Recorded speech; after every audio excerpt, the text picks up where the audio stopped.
Just for a sense of what's been happening on the U.S. markets. Jessica, good day. I see U.S. equities declining now with the S&P 500 index dropping from those record highs we've been speaking about.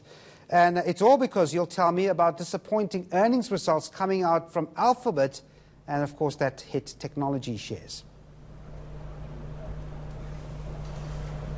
Thanks, Devin. Yes, absolutely. We are seeing a pretty tough day in the markets. The S&P 500 index down as much as 0.6%. The NASDAQ 100 down as much as 1.4%, as Google's parent company Alphabet is having its worst day since 2012 after posting a first quarter revenues miss there. The worry among investors is that advertisers may be running away from Google to some of their digital competitors. So to give you an example here, revenue from Google's advertising rose just 15%. Now that's the slowest pace since 2015. And to make a comparison, Facebook reported last week that ad sales jumped 26%.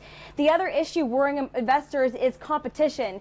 Google used to be the first place where people would go to search for new products, to order things online. Now they're starting to just go to Amazon.com at first to search for those products. So these issues are sort of all building up among investors. And then, Jessica, it's been called the biggest oil-industry bidding war in recent memory. Warren Buffett is picking sides in this bidding war. Tell us more what's exactly happening here. Who's bidding and what are the figures like? Yes, this is quite an interesting bidding war. Things are really heating up for Anadarko Petroleum, which had already agreed to a deal with Chevron.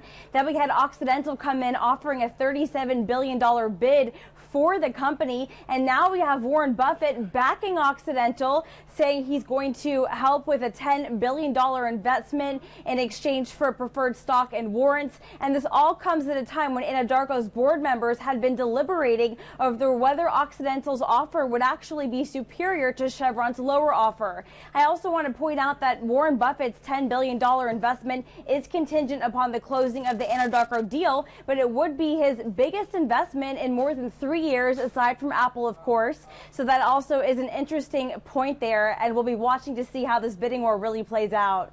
And then lastly, Jessica, trust a fast food story to sneak in there. Donut sticks and bacon sending McDonald's sales through the roof. What's happening there? That is true. McDonald's having quite a good day today, up as much as 1.5% after it reported better than expecting earnings results. Now, McDonald's has really been trying to attract a breakfast crowd after losing that bit of the segment a bit earlier amid its lunchtime rush. So it's been doing a good job of that. It launched its donut sticks, which were very helpful. It also put on a free bacon marketing stunt in January that was also helpful there. So quite positive for McDonald's in terms of regaining those morning diners. But I do want to point out that McDonald's is still facing high labor costs, high commodities costs that have caused it to raise its menu prices to help its margins. So that is one key troubling issue that we will continue to keep an eye on. Jessica Summers in New York, thanks indeed for those market insights.